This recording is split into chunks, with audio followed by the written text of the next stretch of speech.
I never believed that a house could come alive at night, at least, that's what I told myself as I returned home after my father's death. The house on Willow Lane had been in our family for generations, and I thought I knew every creak in the floorboards, every shadow that lingered in the corners. But that first night, nothing was as it used to be. My sister Claire insisted we shouldn't sleep on the second floor. "You don't remember what happened," she said, her voice trembling, but she wouldn't explain.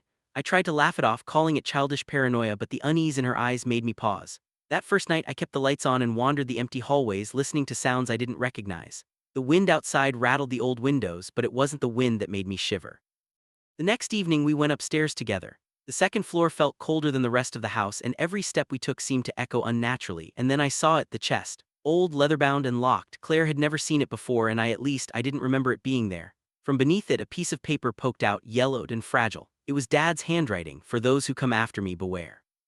We stared at it in silence. "Dad wrote this," Claire whispered. "Why haven't we seen it before?" I don't know," I admitted. "Maybe it was always here and we never noticed." But even as I said it, my stomach twisted. Something about that chest felt wrong. I could almost hear it breathing. That night I couldn't sleep. Every creak of the house sounded like footsteps. Every gust of wind sounded like whispering. I kept imagining shadows moving at the edges of my vision. When I finally drifted off, I dreamt of Dad or someone who looked like him standing in the attic, pointing at me. He didn't speak, but his eyes were pleading. The following days, strange things continued. Whispers in empty rooms, shadows moving on their own, and framed photos I hadn't hung, now crooked and facing the wall. At first, Claire and I argued. She said it was my imagination. I said she was overreacting. But then I found the letters. The chest was filled with dozens of envelopes addressed not to me or Claire, but to someone named Alina. I pulled one out carefully. The paper was brittle. The handwriting was my mother's, elegant but urgent. The letters weren't simple confessions, they were warnings. She wrote about a presence in the house, about a pact with someone or something that bound our family in ways I couldn't comprehend. One letter, dated just a day before Dad's death, mentioned me directly. My heart pounded as I read. If he opens the chest, the choice will be his and the house will claim what it can. I confronted Claire. "Why didn't Mom ever tell us about this?" She shook her head, her long brown hair falling into her face. She really tried, but Dad, he wanted it buried, and I think he thought if we knew, we'd be in danger." "What kind of danger?" I demanded. "I don't know," she admitted, tears welling up. "But I've seen things, felt things in this house, things that aren't human." That night we returned to the attic together, determined to understand.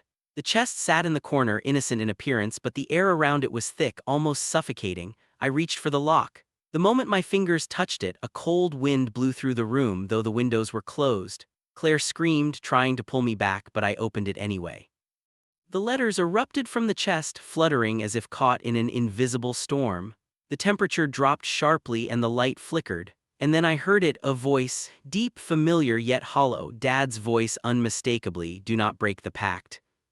Claire screamed and fell to the floor. I froze, gripping the letters. The air felt alive, pressing against my skin. Shadows stretched unnaturally across the walls, and then, as suddenly as it began, the room was still. The letters lay scattered, but everything else returned to normal, almost. We left the house at dawn, shivering and silent. For weeks afterward, I couldn't sleep.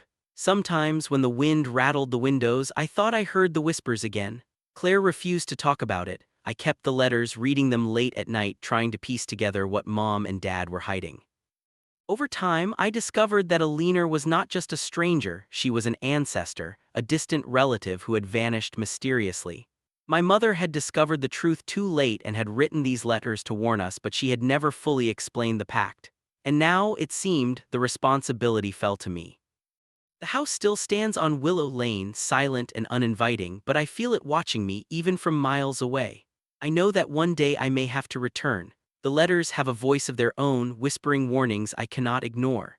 And I realize now that the past, no matter how deeply buried, always finds a way to reach the present. Sometimes I imagine Dad in the attic again, silently watching, waiting, and I can't shake the feeling that the house isn't done with us yet.